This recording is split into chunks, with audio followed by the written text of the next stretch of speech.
Fala, turma, tudo bom com vocês? Por aqui Tainara Tomás e hoje a gente vai falar sobre a nossa aula 2 do nosso mini curso em Primeiros Socorros. Lembrando que esse curso ele é um curso básico com noções sobre o atendimento de primeiros socorros, tá? A gente não vai aprofundar aqui para que a gente possa falar sobre vários tipos de atendimento e o básico do que se deve fazer, tá bom? Então já pega papel e caneta e vamos para a nossa aula. Qual é o cronograma do curso para a gente relembrar? A aula 1 foi a aula de apresentação, hoje é a nossa aula 2. Depois tem a nossa aula de socorro em pediatria, temos a nossa aula 4 de estudos de caso, a aula 5 com o encerramento do nosso curso, mais os quizzes de avaliação e 2 aulas bônus, uma aula com as principais emergências ambientais e a outra como montar o seu kit de primeiros socorros, onde eu dou 5 dicas de como você pode escolher os materiais para montar, tá bom? Então, esse é o nosso conteúdo programático da nossa aula de hoje. Isso mesmo, não se assuste. Tem bastante conteúdo, mas eu prometo que vai ser aquele conteúdo do jeito que você gosta. Resumido e direto ao ponto. Então, vamos lá? Tudo certo por aí? Bora começar então. Origem dos primeiros socorros. Da onde surgiu isso? Quando que começou esse negócio de primeiros socorros, né? Então, segundo a obra de Novaes e Novaes, de 1994, os procedimentos adotados nos primeiros socorros surgiram com o suíço Jean-Henri Dunant. Eu costumo dizer que ele é o pai dos primeiros socorros, né? Lá no ano de 1859. O projeto foi apoiado pelo imperador francês Napoleão III e tinha o intuito de instruir pessoas das comunidades locais, principalmente aquelas que viviam em estado de guerra. Eu não sei se vocês conhecem a história da Cruz Vermelha e para quem gosta de história e sobre esses conhecimentos, eu aconselho que vocês leiam lá no site da Cruz Vermelha como que surgiu esse atendimento de primeiros socorros e por que a cruz é vermelha e o porquê que não se pode usar essa cruz vermelha de forma indiscriminada, tá bom? Então, o resultado desse trabalho, lá em 1863, Dunant, juntamente com Gustave Monnier, e o general Dufour, e médicos do médico Louis e o Theodore, formaram um comitê dos 5, que criou o que foi chamado inicialmente como Comitê Internacional de Secours aux Blessés, que era o Comitê Internacional do Socorro ao Ferido. Gente, eu não vou entrar nos detalhes da história, de como que esses primeiros socorros surgiu em meio de uma guerra, mas se você quiser que eu conte essa história, você comenta aqui embaixo, ou no link do vídeo, se você estiver assistindo pelo YouTube, comenta aqui no YouTube. Se você estiver assistindo pela nossa plataforma, comenta aí na plataforma. Thay, conta a história de primeiros socorros pra gente. E aí a gente faz uma aula só sobre isso, tá? Mas o que vocês precisam entender? Que foi esse camarada aí, o Dunant, que começou a ensinar as pessoas sobre o que fazer aos feridos de guerra naquela época. E, junto com umas 4 cabeças, criaram o Comitê Internacional de Socorros aos Feridos. Esse Comitê Internacional, ele teve um reconhecimento pela Convenção de Genebra e, posteriormente, teve o seu nome mudado para Comitê Internacional da Cruz Vermelha e hoje é o que você conhece como a Cruz Vermelha, tá? Primeiro socorro, gente, é o cuidado prestado de forma imediata a uma pessoa vítima de acidente ou mal súbito cujo estado físico põe em perigo a sua vida. A gente tem a ideia geral de primeiros socorros, que é fazer um atendimento a uma fatalidade, a um agravo, a um machucado, uma doença, tá? Sim, mas também a gente tem um primeiros socorros voltado para o lado emocional da vítima. A gente tem as emergências psicológicas. A gente vem aqui, voltando de novo um pouco para a Cruz Vermelha, Hoje a Cruz Vermelha ela faz atendimento humanitário, não ajuda só no caso de acidentes, ajuda no caso de recuperação mesmo de questões humanas, né? Atua com um trabalho todo humanitário. Então, se você ainda não é um voluntário da Cruz Vermelha, eu aconselho que você procure a Cruz Vermelha da sua região e se voluntarie, porque você vai atuar muito mais com questões humanitárias e sociais do que diretamente com o cuidado a um acidente. Mas o nosso foco aqui é cuidado no acidente, então bora lá.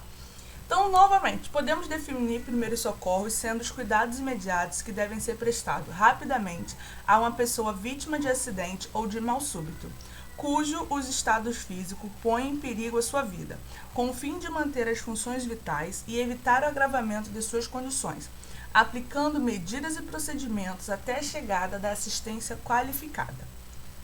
Qualquer pessoa treinada pode prestar os primeiros socorros, desde que conduzindo com serenidade, compreensão e confiança. Thay, qualquer pessoa pode prestar primeiros socorros? Sim, qualquer um pode prestar primeiros socorros em si próprio e no outro. Porém, eu vou explicar daqui a pouquinho pra gente aí essa diferença, para você não sair daqui da nossa aula achando que você já pode sair por aí dizendo que você é um socorrista e que quer ajudar os outros em qualquer lugar. Calma, não é bem assim. Mas antes, eu preciso que você entenda o que é a omissão de socorro. Muita gente não ajuda, principalmente a minha galera aí da enfermagem, tem medo de ajudar uma pessoa porque acha que se essa pessoa vier a morrer, ela vai ser culpada. Aí fala assim, principalmente nas minhas aulas, meus alunos, professora, eu não vou botar a mão não, porque se a pessoa morrer, vai dizer que a culpa foi minha, que eu deixei a pessoa morrer, ou a família vai querer me culpar? Calma, não é assim. A omissão de socorro, ela vai penalizar qualquer pessoa acima de 18 anos que esteja dentro das suas faculdades mentais. Não precisa que você seja profissional da área da saúde ou estudante da área da saúde para que você responda por omissão de socorro. E digo mais, o nosso Código de Trânsito tem características específicas para essa omissão de socorro, tá bom? Mas no nosso Código Penal Civil, lá no seu artigo 135, ele diz assim, deixar de prestar assistência quando possível fazê-la, sem risco pessoal, a criança abandonada ou extraviada, ou a pessoa inválida ou ferida, ao desamparo ou em grave iminente perigo, ou não pedir, nesses casos, o socorro da autoridade pública. Eu tenho uma pena de detenção de 1 a 6 meses ou pagamento de multa. Parágrafo único desse artigo. A pena é aumentada de metade se a omissão resultar em lesão corporal de natureza grave e triplicada se a lesão resultar em morte. Calma aí, tá? Então quer dizer que toda vez que eu ver alguém machucado, caído, precisando de ajuda, eu vou ter que ajudar? Sim, porém não. Calma.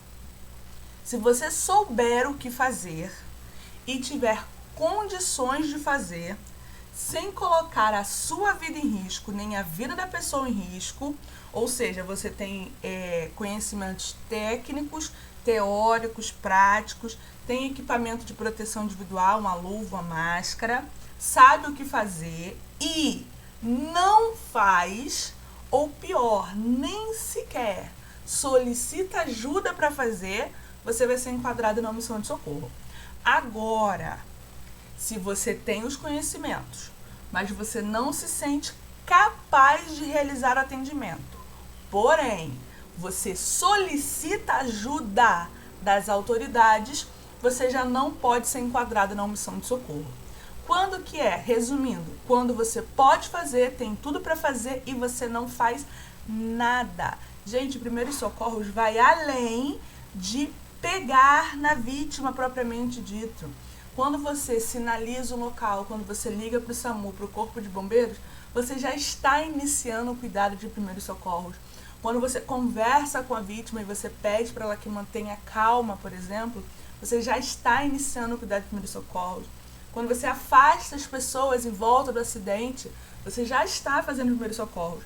Agora, quando você tem condição de fazer tudo isso, você não faz nada, pode esperar, porque o artigo 135 do nosso Código Penal te aguarda, hein? Então, bora seguir? Agora sim, socorrista leigo versus socorrista profissional. O que é socorrista, Thay? Um monte de gente fala que é socorrista e o que é isso? Bora!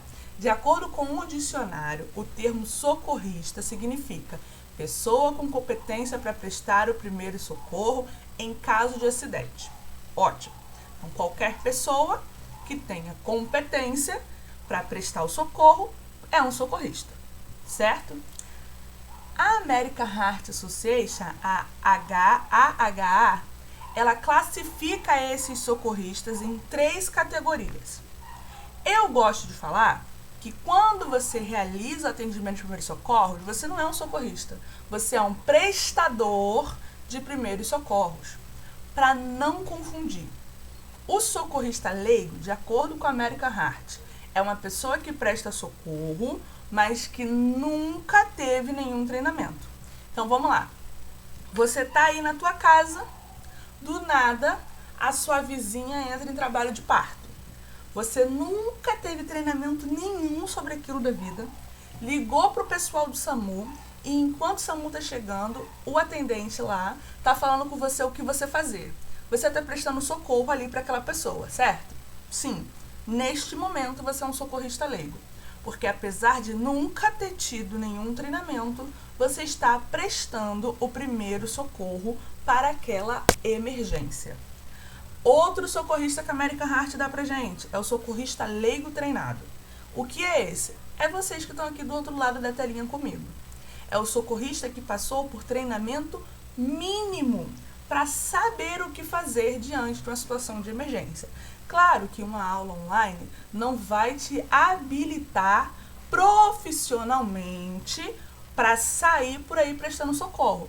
Porque para você prestar socorro de forma profissional, você precisa ser um profissional da área da saúde devidamente habilitado para prestar o socorro de emergência. E o que é devidamente habilitado, Tia Thay? É o cara que tem uma graduação ou um curso técnico na área da saúde e tenha uma qualificação profissional em socorro de emergência, que aí é os nossos atendentes de atendimento pré-hospitalar, como a galera que trabalha no SAMU, no Corpo de Bombeiro, os nossos médicos, enfermeiros, todos eles. Só que calma, se você é técnico de enfermagem, não está no momento da sua profissão, ou seja, você não está dando plantão dentro de uma ambulância do SAMU, do Corpo de Bombeiro, e ocorre um acidente, você vai prestar socorro como um socorrista leigo treinado. Você não presta socorro como um profissional. Por que esse parêntese? Técnico de enfermagem não é profissão autônoma. Técnico de enfermagem precisa de supervisão do enfermeiro para realizar procedimentos. Se o técnico de enfermagem realiza procedimentos a qual deveria ter a autorização e supervisão de um enfermeiro, sem essas autorizações, você pode responder pelo COREM, tá? O seu conselho pode te responsabilizar sobre esse atendimento, mesmo que você faça o atendimento perfeito e impecável. O técnico de enfermagem não é autônomo. Ele não pode atuar sem ter um enfermeiro falando o que ele tem que fazer, beleza? E fora isso, você vai ser um socorrista leigo treinado. Você sabe o que fazer, mas irá fazer o mesmo que um cidadão comum que não é da área da saúde faria naquele atendimento para garantir que o teu conselho não venha atrás de você lá na frente, tá? Passos básicos para atendimento e socorros. Até aí tudo bem, gente? Quase 15 minutos de aula, vamos que vamos. Primeiro passo, avaliação da cena. Segundo passo, avaliação da vítima. Terceiro passo, pedir ajuda se necessário. Calma aí, Thay. Se necessário, sim. Nem todos os atendimentos de primeiros socorros vai ser necessário que você ligue para o SAMU ou para o Corpo de Bombeiro, tá?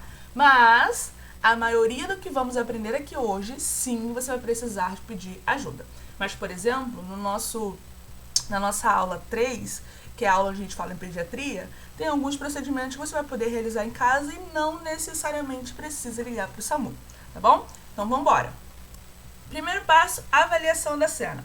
Olha para essa imagem aí. Você fez o seu cursinho de primeiros socorros, fez aqui a nossa aula e sai na rua e se depara com essa imagem. Você sozinha é capaz de fazer esse atendimento? Você consegue identificar quais são todos os riscos que tem aí? Consegue identificar? Então comenta aqui embaixo aqui para mim, seja pelo YouTube ou pela plataforma, quais são os riscos que vocês estão vendo nessa cena? O que você está vendo aí que pode acontecer? Para onde que essa cena pode evoluir? Tá? Então bora! Primeira coisa que você vai fazer é sinalizar o local. Como assim?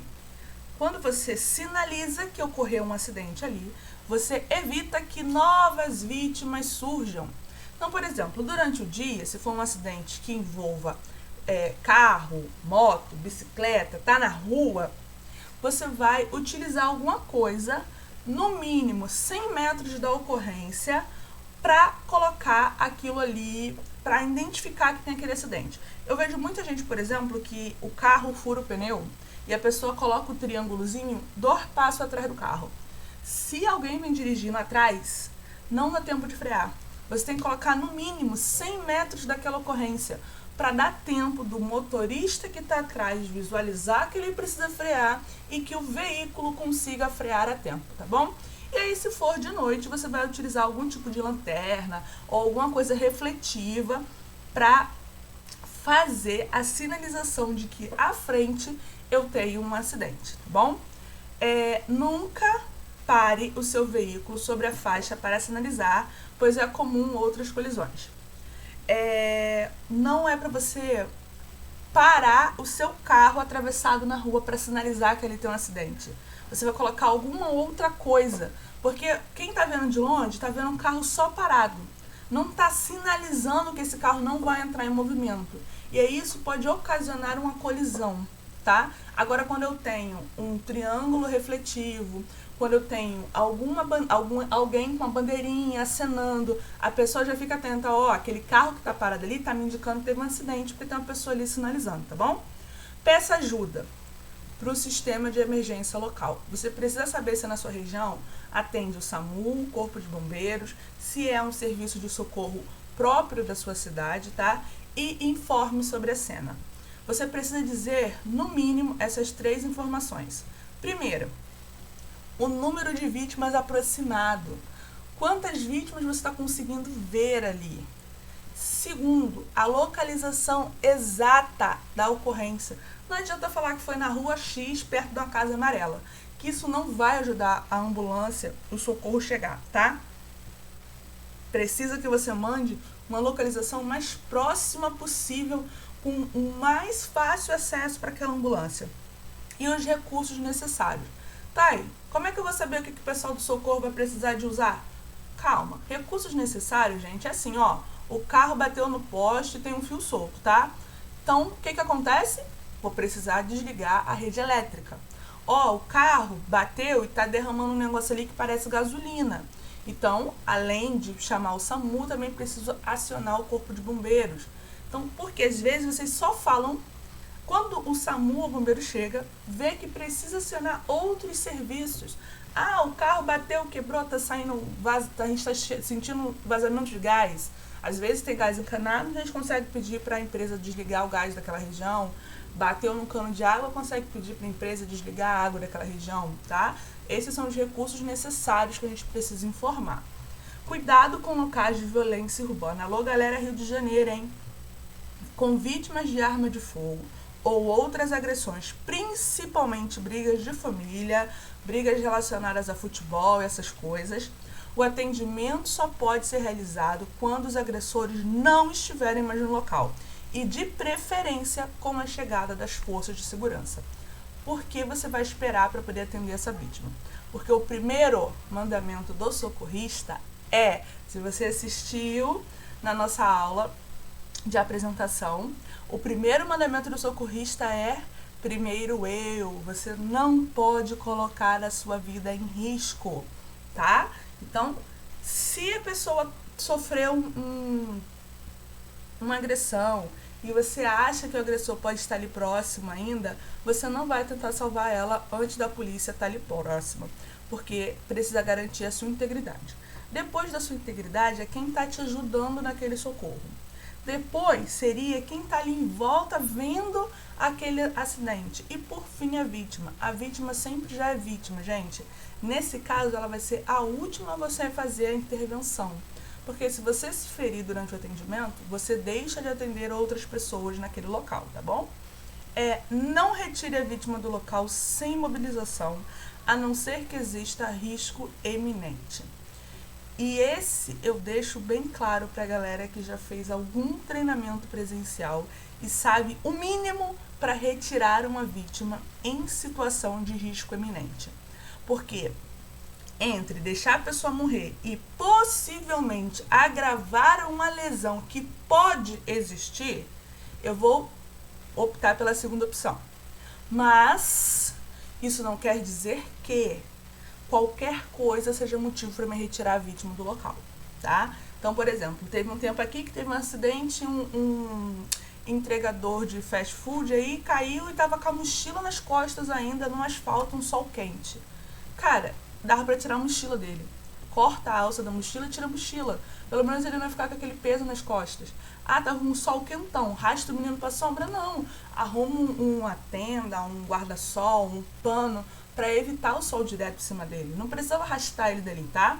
Risco eminente são condições que eu tenho que ter exatamente certeza do que pode acontecer e treinamento presencial para isso, porque senão você vai se colocar em risco sério. E utilize equipamento de proteção individual.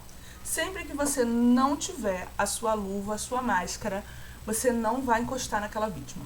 Porque você pode transmitir doenças para ela ou pegar algum tipo de doença ou infecção naquele atendimento.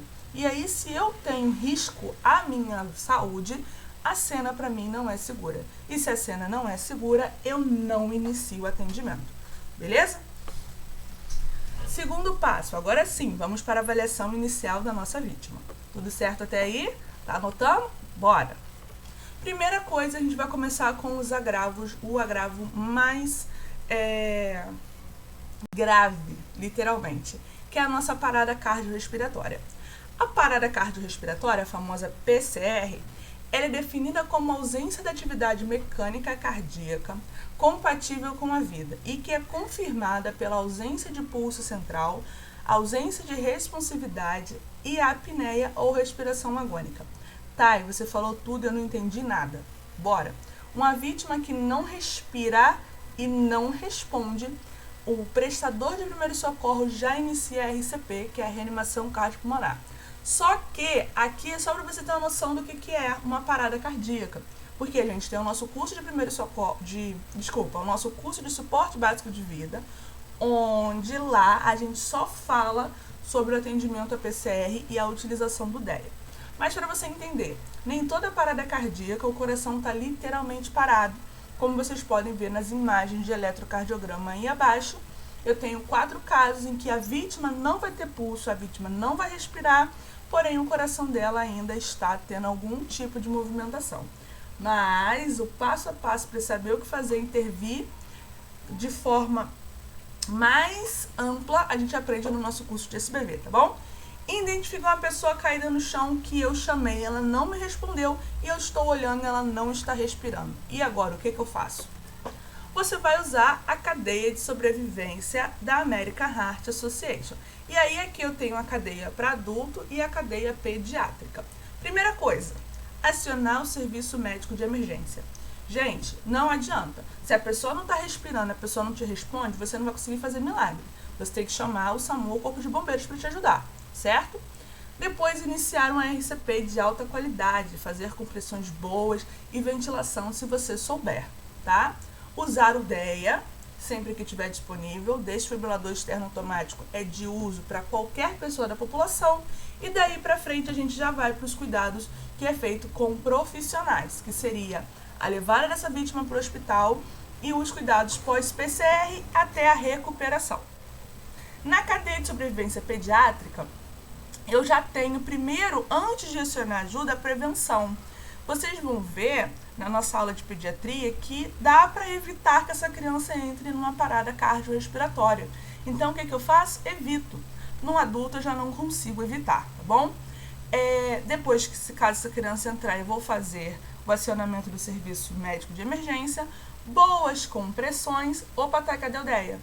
Na cadeia extra-hospitalar pediátrica, a gente não vai ter o DEA, como vocês vão ver lá no nosso curso de suporte básico de vida. O DEA para pediatria, ele não é tão utilizado por causa do que leva essa criança a ter uma parada cardíaca, tá? Depois, os mesmos cuidados igual aos adultos na questão profissional, que é a chegada do SAMU e levado para o hospital, cuidados pós-PCR e a recuperação. Aqui é só para a gente ter uma noção geral de como que funciona essas compressões aí, no caso da RCP, tá bom? No adulto, na criança e no lactente. No nosso curso de SBV, a gente destrincha exatamente com vídeos explicativos como que faz isso, tá? Aqui é pra gente ter uma noção geral. No adulto, eu vou fazer compressões com as duas mãos, numa profundidade de 5 a 6 centímetros e que eu faça no mínimo de 100 a 120 compressões por minuto. Na criança, eu posso usar uma ou duas mãos, e aí vai depender do tamanho do meu tórax para o tórax da criança, tá? A profundidade cai para 4 a 5 centímetros e eu continuo fazendo de 100 a 120 por minuto. No lactente, que é o nosso bebezinho, eu vou usar 2 dedos, e aí pode ser os 2 polegares, o indicador e o médio e o anelar, a forma como você se sinta mais confortável para realizar. E aí a profundidade também cai para 3 a 4 centímetros e eu continuo na minha frequência de 100 a 120 por minuto, tá? Então aqui o socorrista ali você consegue ver com a camisa azul realizando no adulto, ó, ombros alinhados, os cotovelos esticados, o corpo próximo à vítima, fazendo compressões no centro do tórax ali, né, na metade inferior do osso chamado externo. No nosso criança, a gente consegue ver ali a criança em amarelo, uma mão fazendo a abertura prévia das vias aéreas e a outra realizando compressão. E no nosso bebezinho em rosinha, a mesma coisa, uma mão realizando ali uma abertura de vias aéreas na região da cabeça e a outra fazendo a compressão com 2 dedos. Se você é um socorrista treinado, leigo treinado, você pode realizar ventilações. E aí você vai fazer o quê? Se for criança ou lactente, e você tiver o dispositivo para ventilar ou você souber fazer, você pode usar, se estiver atendendo sozinho, a cada 30 compressões fazer 2 ventilações, ou se você estiver atendendo com outra pessoa, a cada 15 compressões você realiza 2 ventilações. Isso se você tiver o equipamento ou se você souber fazer a técnica, tá? No adulto, independente de ter uma ou mais pessoas realizando a RCP, a cada 30 compressões você realiza 2 ventilações. Tia Thay, eu não sei fazer ventilação e eu não tenho equipamento.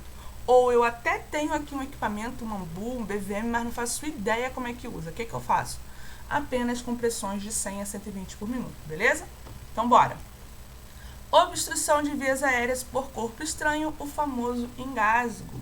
Toda e qualquer situação que impeça total ou parcial o trânsito de ar ambiente até os pulmões. Bateu alguma coisa, ficou preso ali, não está deixando a passagem de ar de forma total ou parcial, eu tenho uma situação de engasgo. E aí o engasgo a gente vai retornar nele também na nossa aula de pediatria, para falar bem específico das técnicas para desengasgo em crianças e lactentes. Mas vamos para adulto. Se eu tiver um OVAS parcial, OVAS engasgo, tá, gente? A sigla para obstrução de vias aéreas por corpo estranho. Se eu tiver um OVAS parcial, eu vou ter uma vítima que ainda tosse. Se ela ainda tosse, ela ainda respira. E aí eu tenho uma urgência. Nesse caso, o que eu tenho que fazer? Estimular que essa pessoa continue a tossir.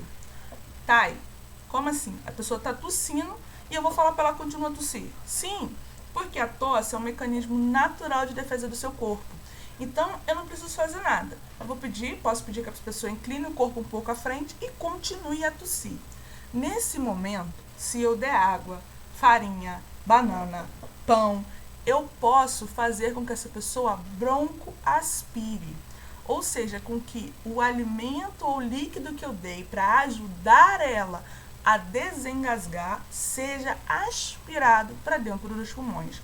Nesse momento eu não dou nada, eu deixo a pessoa tossir sozinha, porque é um mecanismo próprio do nosso corpo. Agora, quando eu tenho um engasgo total, um vaso total, eu tenho uma pessoa que não vai fazer nenhum tipo de som. Normalmente ela leva as duas mãos ao pescoço e aí você já começa a ver sinais de cianose. O que é cianose, Tia Thay? É quando a pessoa tem uma baixa oxigenação no sangue, ou seja, tem pouco oxigênio no sangue dela e ela demonstra isso com a pele mais arroxeada, principalmente nas pontas dos dedos e em volta dos lábios. Na criança, isso é muito, muito evidente e muito rápido. Como que eu faço se eu tenho uma pessoa que ela está engasgada totalmente? Não está saindo som nenhum, a pessoa está com a mão no pescoço e me olhando com cara de desespero. Você vai realizar a manobra de Heimlich ou a famosa manobra de desengasgo. E isso vai depender da pessoa.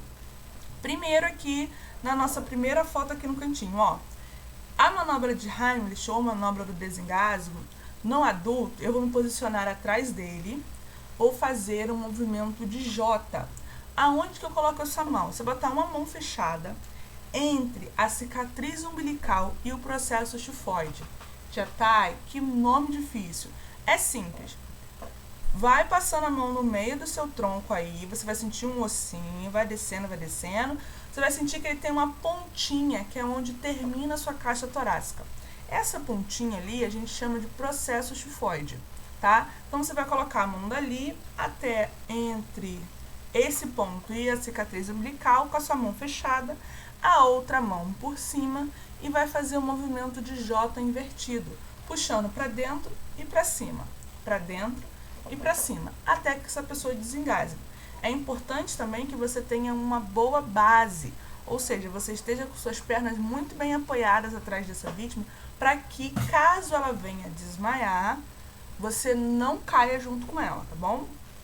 E se for uma criança, a mesma posição, a diferença é que eu me abaixo para adequar a minha altura a ela.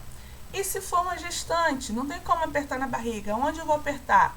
Na região do tórax. E aí você vai fazer a mesma coisa. O J, não. Você vai fazer apenas a pressão para dentro, tá?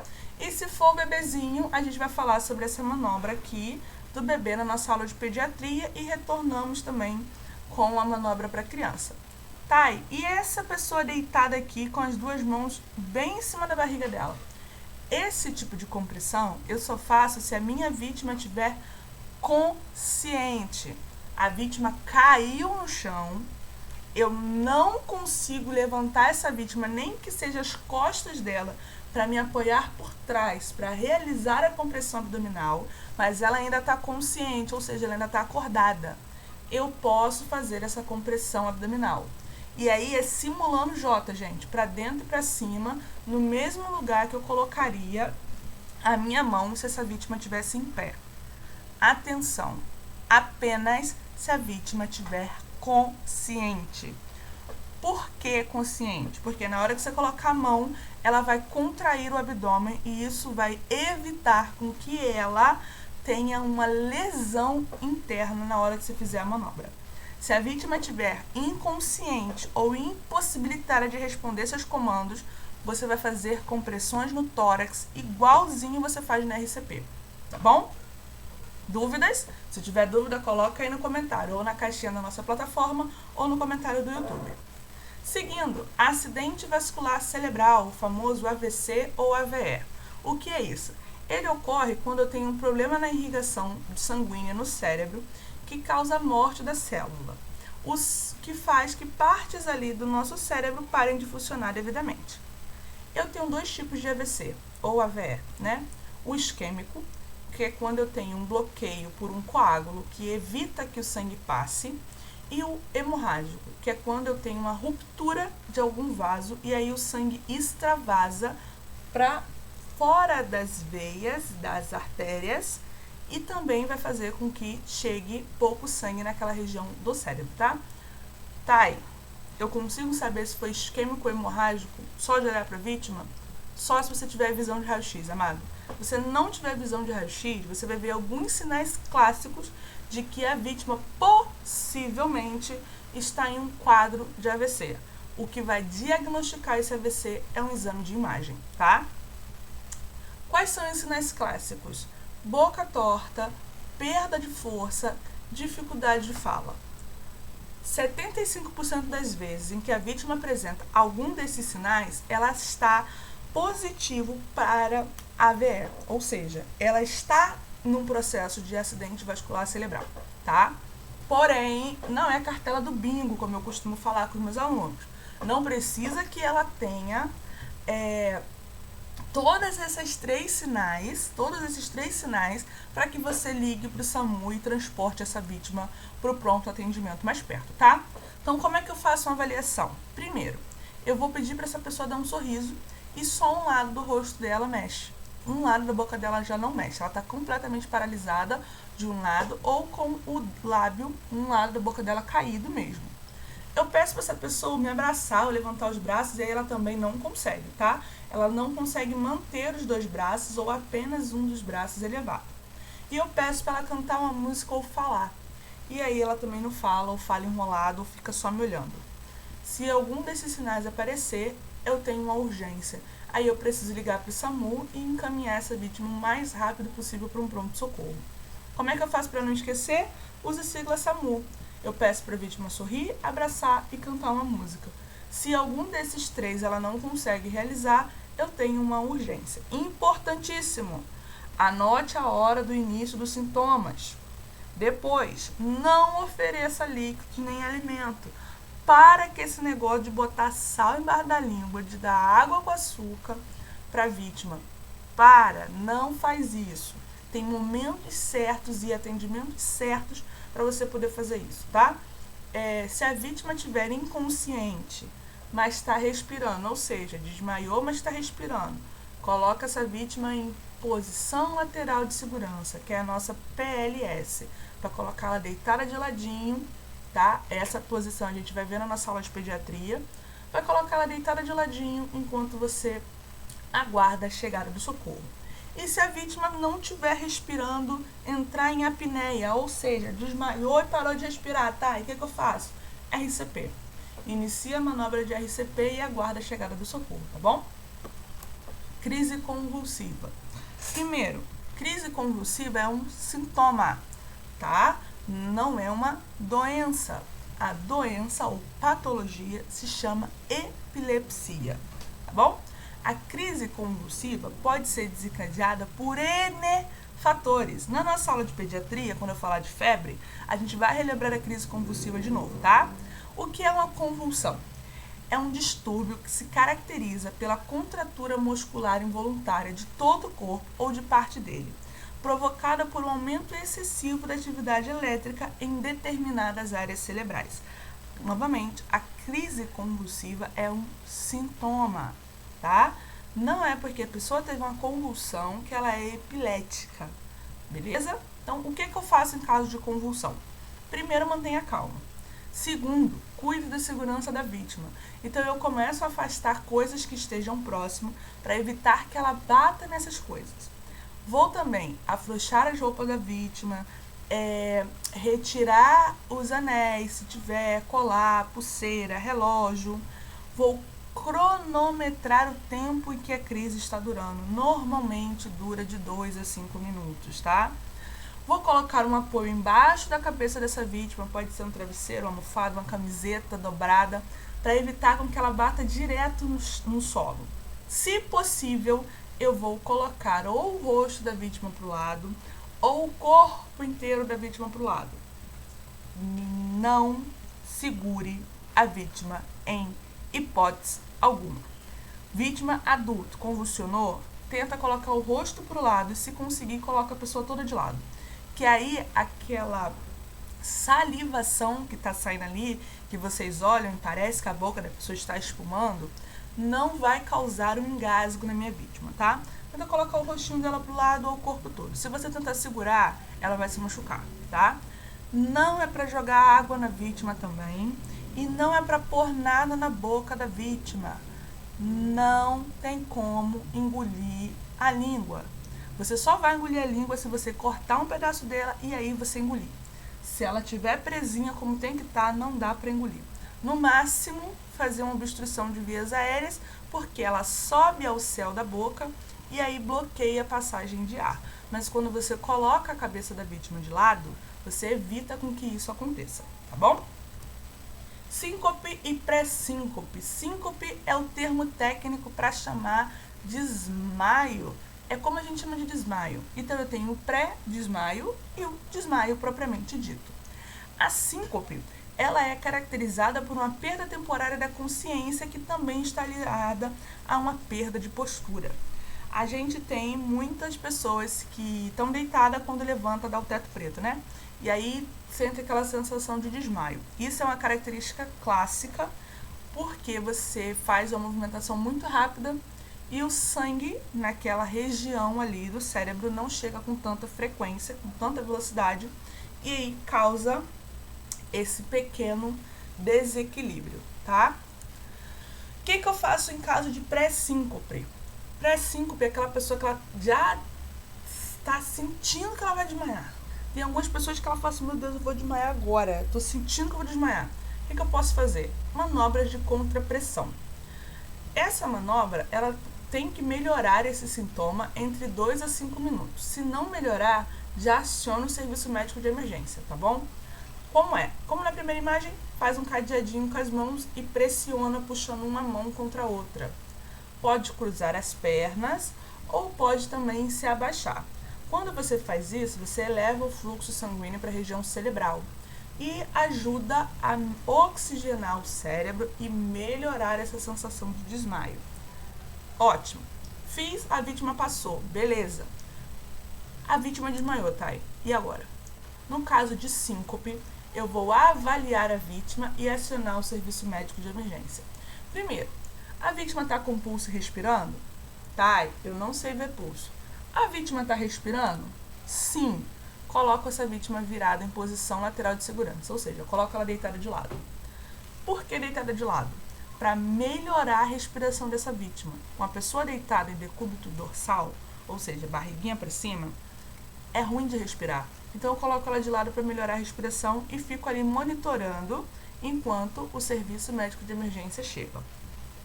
A pessoa tem pulso, mas não respira, e aí só quem consegue avaliar isso é quem tem treinamento para checagem de pulso.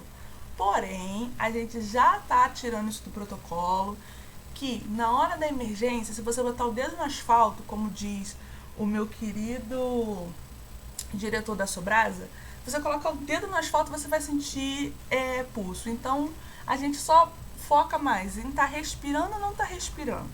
Pronto. Mas, se você é um profissional habilitado com prática para checagem de pulso, se ela está com pulso e ela não respira, você vai fazer só ventilações de resgate, tá? E se ela tem pulso e não respira, não tem pulso, iniciar RCP. Então, ó, vítima desmaiou. Coloco a vítima em posição lateral de segurança. Coloco ela deitadinha de lado. Posso elevar essas pernas dela um pouquinho, no máximo ali 35, 40 graus, mas eu dou prioridade para que você coloque a vítima deitada de lado, tá? Para melhorar a respiração dela. Se ela não estiver respirando, inicie a RCP, tá? Sempre que eu tiver uma pessoa inconsciente que não respira, eu vou iniciar a RCP nela. Tá, mas se por acaso ela não estiver em parada cardíaca, eu fiz um RCP. A gente vê no nosso curso lá de suporte básico de vida, que a American Heart, principalmente na nova atualização, fala que é melhor você fazer e ela não precisar, do que ela precisar e você não fazer, tá bom? Seguindo. Epistaxe, famoso sangramento nasal. Chegou o verão, chegou a sinusite, rinite, todas as ites, e o nariz, por ser uma região que tem muitos pequenos vasos, qualquer irritação deste ar seco é capaz de fazer uma ruptura deles e causar uma pequena hemorragia. Calma, querido. Hemorragia é quando eu tenho extravasamento sanguíneo, seja em qualquer quantidade. Então, o sangue está fora da veia, da artéria, do capilar, é uma hemorragia, independente da quantidade, tá? Então, ó, perda de sangue pelo nariz que ocorre quando pequenos vasos ou artérias que passam pela mucosa do nariz se rompem. Sangrou. O que eu faço? Cabeça para frente. Eu vejo muita gente com o nariz sangrando e botando a cabeça para cima. Quando eu boto a cabeça para cima, eu faço com que esse sangue desça pela região da minha garganta. E em algumas pessoas isso pode causar ânsias de êmese, que seria vômito. E eu posso até, depender da quantidade de sangue, engasgar. Então você sempre vai colocar a cabeça para frente, tá? Vai pressionar a parte macia do nariz e esse sangramento tem que parar em até 10 minutos.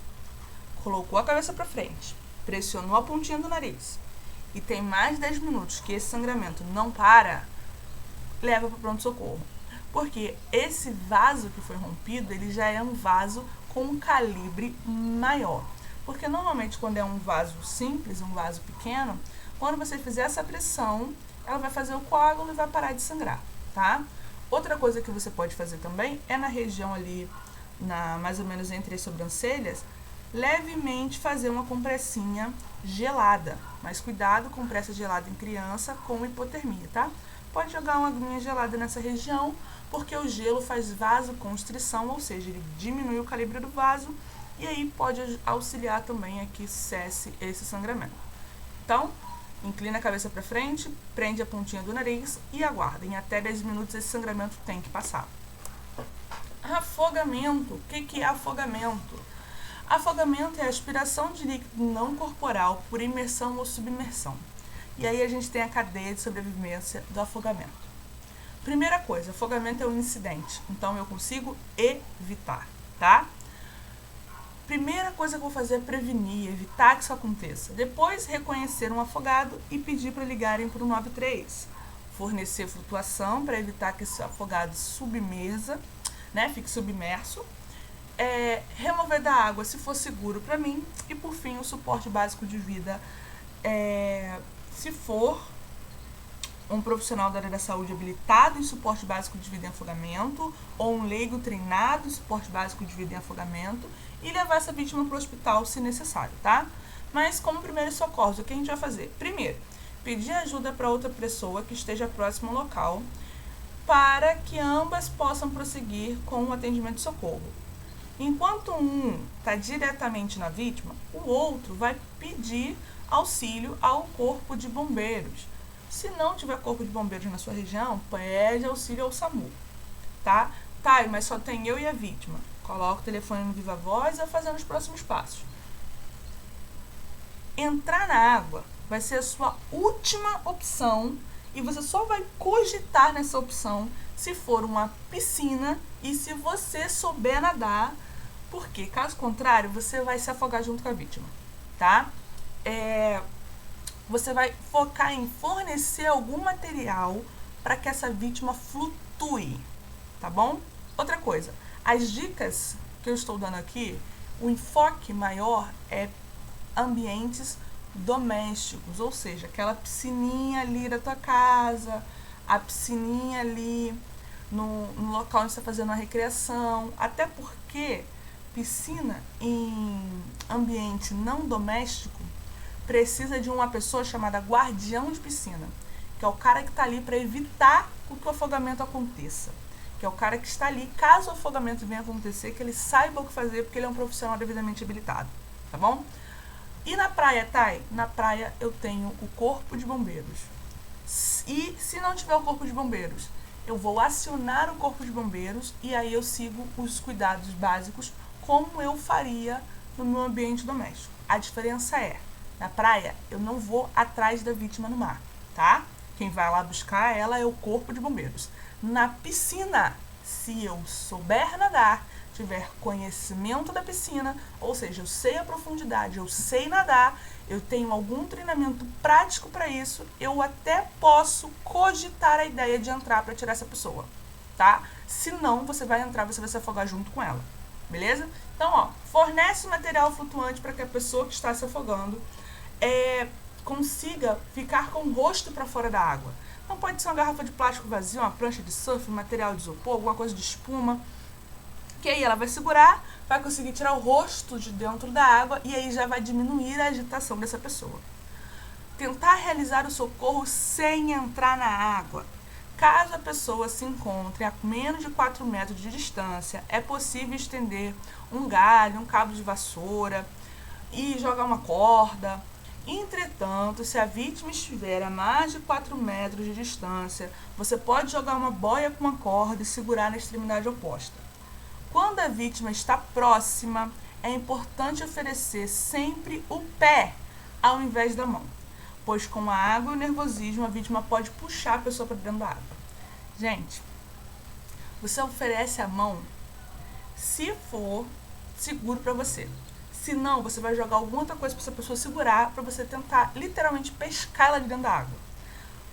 É comum a gente ver as pessoas na borda da piscina dando a mão para tentar tirar o outro, e com a agitação o outro acaba jogando a pessoa para dentro, tá?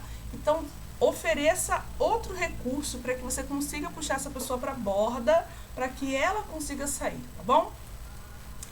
Caso a pessoa seja retirada da água, é importante verificar sua respiração durante 10 segundos, observando o movimento do tórax e escutando o ar sair pelo nariz.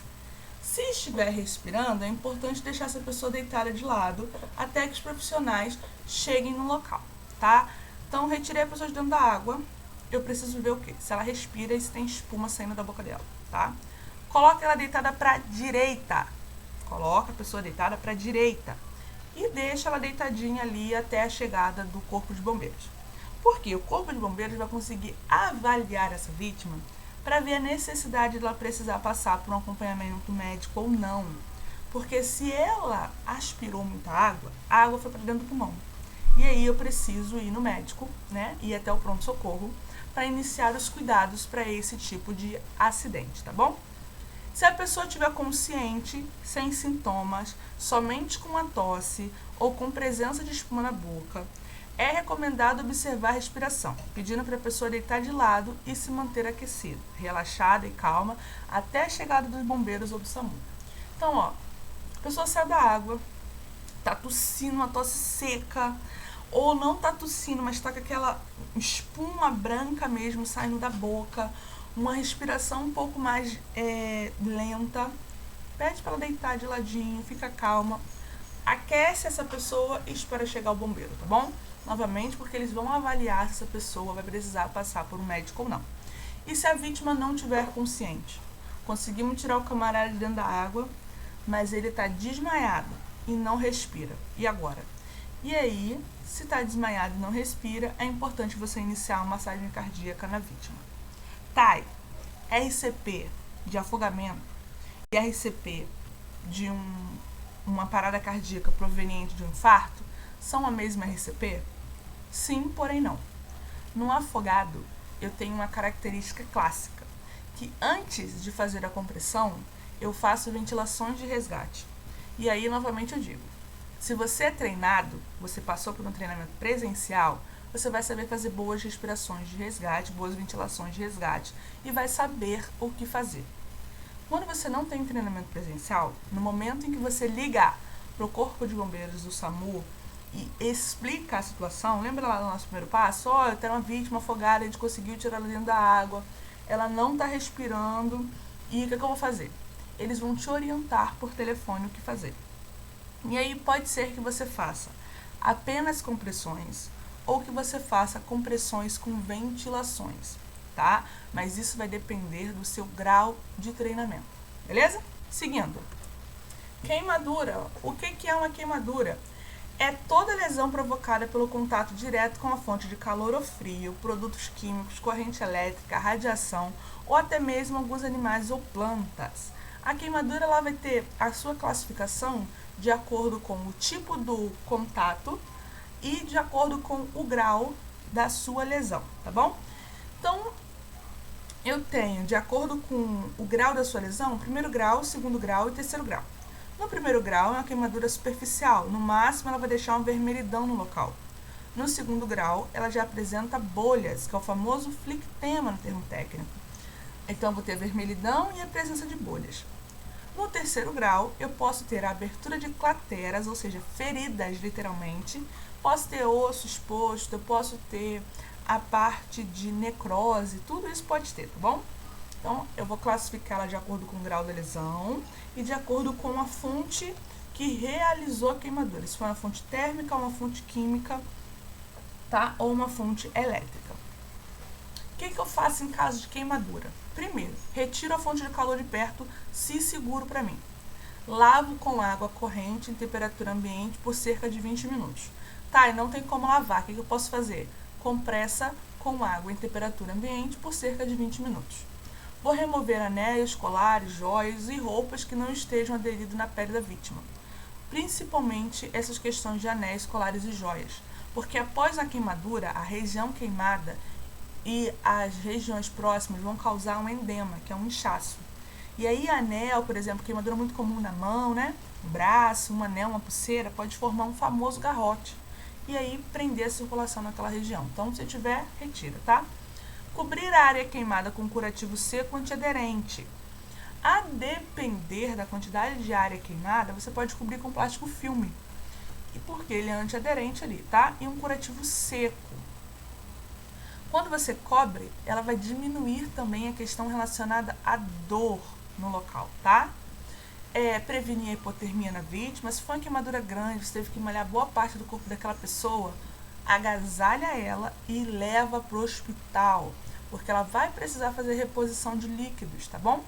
Não posso usar gelo nem água gelada na queimadura, porque isso continua o processo de queimar, tá?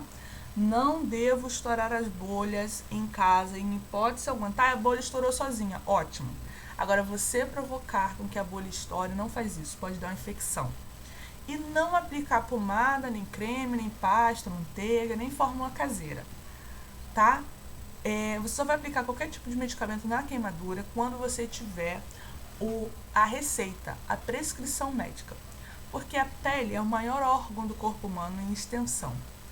Então, você pode aplicar algo ali e isso causar uma irritação, causar uma reação alérgica, piorar a sua queimadura, então não faça. Outra coisa, pasta de dente é para passar no dente, não é para passar na queimadura, tá bom? E dependendo do grau da extensão corporal acometida, essa vítima precisa ir para o pronto-socorro, porque ela vai precisar fazer uma reposição de líquidos, tá? Lesões superficiais, vamos falar de pequenos cortes e raladuras e escoriações. O que eu faço? Primeira coisa, lavo o ferimento com água corrente e temperatura ambiente. Se você tiver soro fisiológico, fechadinho, novinho na sua casa, você vai lavar esse ferimento com soro. Se você não tiver, você vai lavar com água corrente e temperatura ambiente. O soro que está aberto há mais de 52 anos na tua casa, dentro da geladeira, não é para usar. Esse soro aí, ele pode ter micro-organismos que infeccionam a ferida. Você vai usar se o soro estiver aberto no máximo há 10 dias, tá? Conservado em um local seco e arejado, tá bom? Se não tem ou tá na dúvida de quanto tempo aquele soro existe na tua geladeira, lava com água em temperatura ambiente, se puder usar uma água filtrada, tá? Se possível, faça uso de sabão neutro líquido, tá? Pode passar aquela barra de sabão de coco? Não, sabão em barra, ele é rico em micro-organismos. O sabão para lavar um ferimento ele precisa ser líquido, tá? Se o ferimento ainda não cessou o sangramento, realize um curativo compressivo. Eu vou disponibilizar para vocês no meu canal do YouTube uma aula sobre tipos de curativos, para você ver como que realiza esse curativo. Mas a técnica você vai colocar e vai, quando enrolar com a atadura, realizar uma leve pressão naquele local, tá? Use antissépticos, por exemplo, a clorexidina, que aí você pode comprar em qualquer farmácia, não precisa de receita. E monitore o ferimento para prevenir infecção. Tá, e como que eu sei que o ferimento está infeccionado? É simples. Tá saindo líquido, que a gente chama de exudato. Tá saindo muito líquido, tá purulento, ou seja, tá com aspecto de pus. O negócio está extremamente vermelho e não pode esquecer o odor, tá? Então tá com cheiro ruim, tá saindo muito líquido, tá com um aspecto de pus com sangue, leva pro médico porque o ferimento infeccionou, tá bom? Cuidado com o uso de pomada cicatrizante e antibióticos, porque você pode fazer uma resistência medicamentosa. Nem todo corte você tem que tomar amoxicilina, pelo amor de Deus, os fãs da amoxicilina e bezetacil clandestina, que eu sei que vocês vão na farmácia e compram sem receita, mesmo não podendo, tá? Cuidado. Só utilize qualquer tipo de medicamento se for prescrito. A resistência medicamentosa é sério, gente. E aí vocês vão precisar um momento tomar aquele remédio, ele não vai fazer mais efeito no corpo de vocês, porque vocês fizeram um uso indiscriminado. Além disso, a automedicação é extremamente prejudicial à nossa saúde, tá? Fraturas e imobilizações. O que é uma fratura? A fratura é quando eu tenho um rompimento da continuidade óssea. E aí eu posso ter esse osso que quebrou de forma fechada, ou seja, ele quebrou, mas ele não fez uma ruptura da pele. Ou uma fratura aberta, que é uma fratura exposta, que além dele ocorrer a quebra, ele fez a ruptura da pele. Thay, qual é a pior? Bom, visualmente falando, as fraturas expostas, elas são mais, entre aspas, agressivas à nossa visualização, porque você vai ver um osso e muito sangue para fora. A fechada não, mas em grau de perigo, em grau de gravidade, depende do local e depende de como que essa fratura foi feita. A gente tem umas 5 classificações diferentes de fratura, gente, de tipo de quebra desse osso. Então depende de muitos fatores para saber a gravidade. Mas uma fratura exposta, eu tenho cuidados, por exemplo, de evitar que micro-organismos caiam ali. Então, fazer um curativo bem feito, tá? Para evitar com que aquela região da pele que está exposta acabe ocorrendo uma infecção. Primeiro, qualquer suspeita de fratura, hospital, pronto-socorro, a não ser que você tenha uma visão de raio-x. Bati, não estou vendo o osso para fora. Pode levar para o pronto-socorro, porque você pode ter fissurado. E aí vai calcificar errado. Então, se você tem uma suspeita de fratura, pronto-socorro não dá para você olhar e dizer, tá fraturado, não tá fraturado. O que vai descartar 100% essa possibilidade é um exame de imagem, tá? Mas o que eu faço? Primeiro, eu vou manter o membro afetado em repouso. Não é para ficar, mexe o pé para a esquerda, mexe o pé para a direita, para cima e para baixo, que eu quero ver se está mexendo. Você não é um profissional habilitado. E se você for, você tem que fazer isso dentro do hospital, não é na sua casa cutucando para ver se está saindo ou não, né? Tenta manter esse membro na posição mais natural e confortável. Vamos imobilizar as articulações que ficam acima e abaixo da lesão, como está mostrando aí na imagem. E aí, para fazer essa imobilização, você pode usar tala, você pode ter aquelas talas que já compram nas farmácias, casa de médico, ou você pode improvisar talas com papelão, tá? Nunca, jamais, em hipótese alguma, você vai tentar endireitar uma fratura ou colocar esse osso para o lugar. Tá, e não fraturou não, foi só uma luxação. Vou estalar aqui para voltar. Não, não faz isso. Não faz porque não é só o osso. Eu tenho tendão, eu tenho ligamento, eu tenho artéria, eu tenho veia, eu tenho músculo. Principalmente questões articular, o complexo articular de joelho, ombro, tornozelo, punho. É muita estrutura que passa ali além do osso. Então, não tenta fazer isso sozinho. Hospital, tá bom? Se for uma fratura exposta, o que eu faço? Vou cobrir o ferimento, de preferência com gás estéril ou um pano limpo. Mas eu vou jogar o osso para fora, eu vou cobrir com um pano? Vai. Porque na hora que você cobre, você evita que micro-organismos caiam ali naquela região e você também diminui a sensibilidade, diminui a questão da dor, tá bom? E tem fratura, encaminha essa pessoa para o serviço médico de emergência. Técnicas para controle de hemorragia. Então, bora. Primeiro a gente tem que entender que hemorragia é qualquer extravasamento de sangue para fora dos vasos. Qualquer gotinha de sangue fora dos vasos eu já tenho hemorragia, tá bom? E aí eu posso ter hemorragia do tipo arterial, uma hemorragia venosa ou uma capilar. A arterial, o sangue sai intermitente na cor vermelho brilhante e normalmente é em jato. Venosa, o sangue sai contínuo, na cor vermelha escura, então ele fica ali escorrendo mais. E a capilar, ele tem uma quantidade pequena de sangue e também ele pode escorrer, mas é num fluxo bem menor do que numa venosa, por exemplo, tá? Aqui eu tenho o fluxograma do Stop the Bleed. Esse fluxograma, ele vai dizer o que você vai fazer num caso de hemorragia exsanguinante. Lembra da fratura? Então vamos dizer que essa pessoa tenha fraturado o antebraço e tá uma hemorragia, tá jorrando sangue. Porque na quebra de um osso do braço, de um rádio, de uma una, acertou uma artéria. E aí tá vazando sangue igual o filme de terror do Jason. O que eu vou fazer? Na hemorragia exsanguinante, eu vou utilizar o fluxograma do Stop the Bleed, que é um fluxograma muito simples. Primeiro, Sua segurança. Tem sangue, tem secreção, luvas e máscara. Depois, o sangramento é ameaçador à vida? Tá sangrando muito? Sim. Você tem kit de primeiros socorros para trauma? Não tem, tá? Acabou de acontecer na minha casa, não tenho nada de primeiros socorros aqui. Você vai usar qualquer pano limpo e vai aplicar uma compressão na ferida.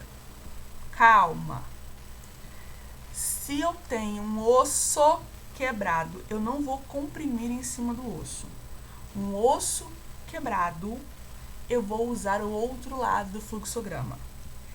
Essa compressão diretamente na ferida é, por exemplo, quando eu tenho um ferimento pérfuro cortante.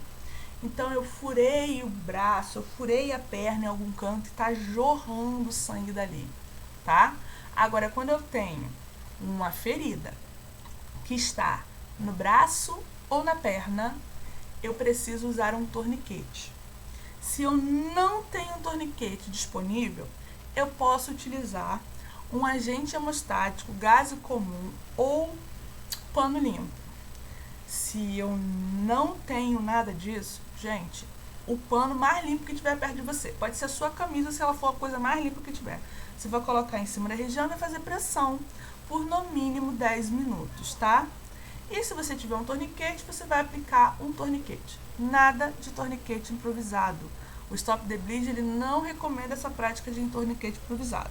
Se você não tem ali o torniquete mesmo, você vai fazer uma pressão direta no local, no mínimo 10 minutos, tá? Se for braço ou perna. Se for com osso exposto, como eu falei, e eu não tenho torniquete, eu vou aplicar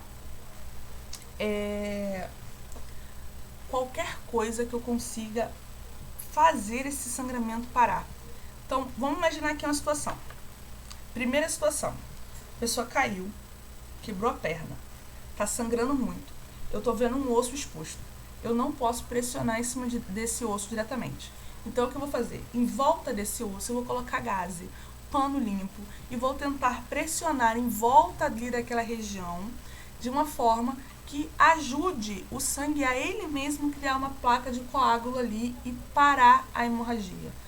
Se eu tivesse um torniquete, eu ia aplicar acima do sangramento e aí com a técnica apertar até esse sangramento parar e a vítima vai para o pronto-socorro, tá? Se eu não tenho compressão direta na ferida, no mínimo 10 minutos, que isso vai me ajudar.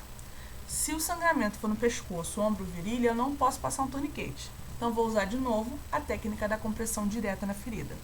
Se tem um objeto encravado, se tem algum objeto preso na perna, no braço, eu não vou arrancar o objeto. Eu vou imobilizar ali em volta do objeto, igual eu faria com o osso, imobilizar em volta e fazer uma pequena pressão até a chegada do socorro ou até levar essa pessoa para o hospital, tá? Agora, se não tem um osso quebrado, não tem um osso exposto, tem só um corte, uma fissura, eu vou pressionar direto ali no local, no mínimo 10 minutos também, tá bom? Mas aí eu prometo que eu vou fazer uma aula para vocês só mostrando na prática essas técnicas de controle de hemorragia quando eu não tenho uma hemorragia exsanguinante de fraturas expostas. Uma hemorragia, por exemplo, de um corte simples, tá bom?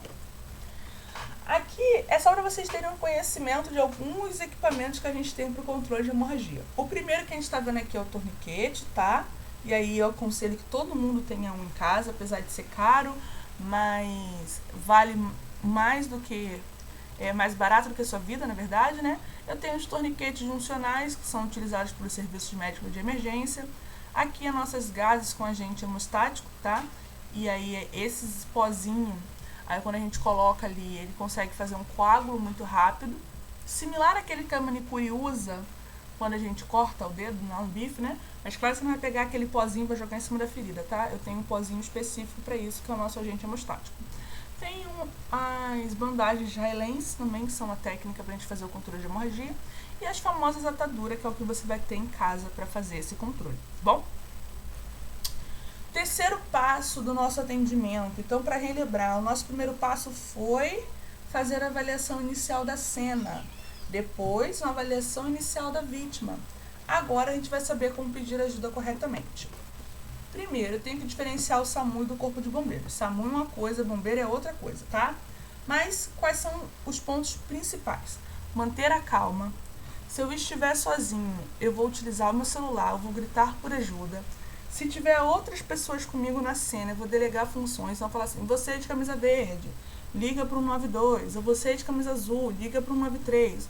Enquanto eu realizo o atendimento. Seja muito claro na hora de passar as informações sobre o estado real da vítima, tá? Não é para inventar lorota, para falar para o SAMU chegar mais rápido, não. Seja claro, informe o endereço corretamente, se possível, vários pontos de referência e nunca, jamais forneça trote.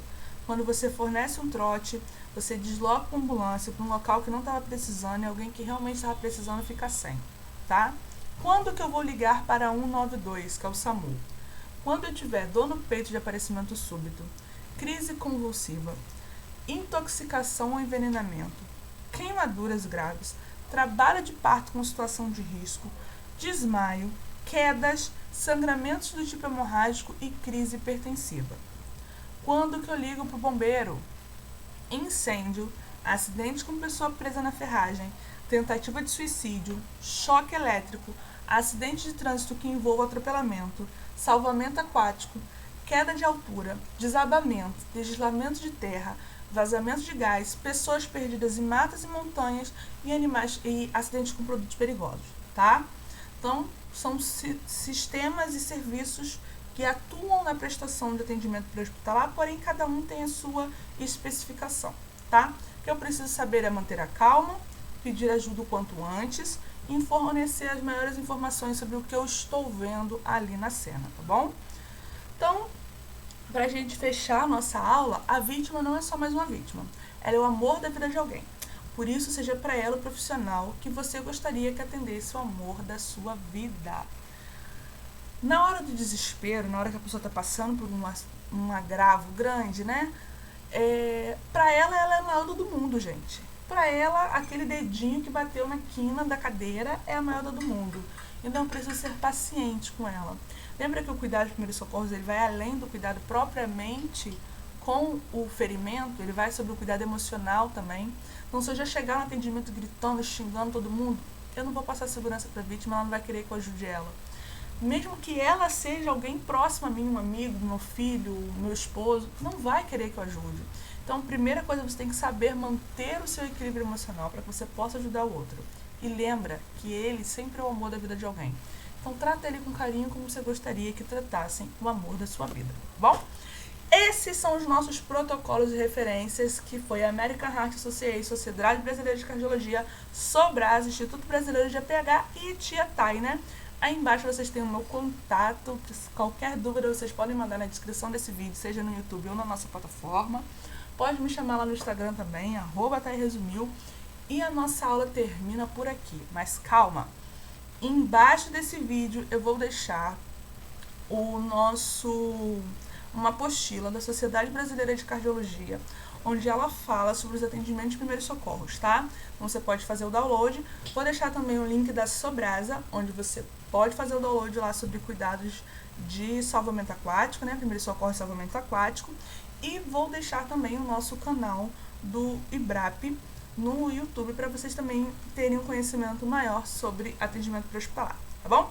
Então ficamos por aqui, vejo vocês na aula 3.